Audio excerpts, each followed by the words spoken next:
నమస్తే అండి, మీ పేరు? నమస్తే, కృష్ణా గౌడ్ నా పేరు. ఊరండి? సోలక్పల్లి. సోలక్పల్లి మండలం? జిన్నారం. జిన్నారం పటంచెరు నియోజకవర్గం వస్తుంది. పటంచెరు నియోజకవర్గం, సంగారెడ్డి డిస్టిక్. కేసీఆర్ పాలన బాగుందా, రేవంత్ రెడ్డి పాలన బాగుందా? కేసీఆర్ పాలనే బాగుండేది. బాగుండే. ఏమేం బాగుండే? రైతు బంధు వచ్చేది, రైతు బీమా వచ్చేది, పెట్టుబడి సాయంకి వచ్చేది, వాటర్ కెనాల్స్ అవన్నీ బాగుండే. ఇప్పుడు అన్నీ ఆగిపోయినాయి కదా.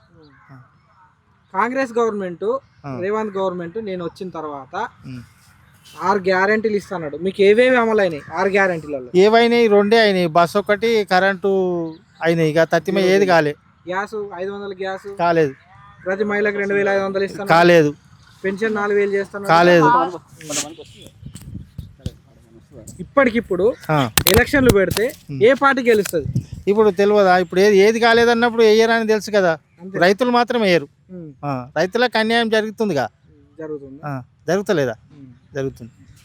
నేను అంటే బీజేపీకి ఒక ఛాన్స్ ఇస్తారా? బీజేపీకి ఇప్పటి వరకు అయితే ఇవ్వలేరు కదా.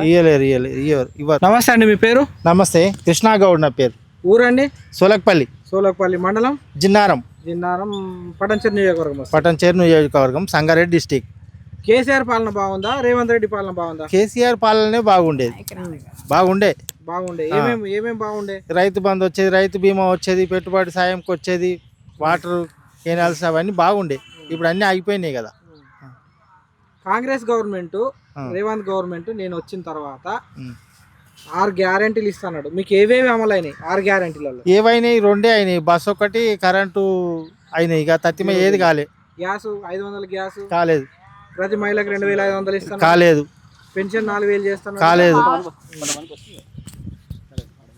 ఇప్పటికిప్పుడు ఎలక్షన్లు పెడితే ఏ పార్టీ గెలుస్తుంది? ఇప్పుడు తెలియదా? ఇప్పుడు ఏది కాలేదన్నప్పుడు వేయరని తెలుసు కదా. రైతులు మాత్రం వేయరు. రైతులకు అన్యాయం జరుగుతుందిగా. జరుగుతలేదా? జరుగుతుంది. నేను అంటే బీజేపీకి ఒక ఛాన్స్ ఇస్తారా? బీజేపీకి ఇప్పటి వరకు అయితే ఇవ్వలేరు కదా. ఇవ్వరు.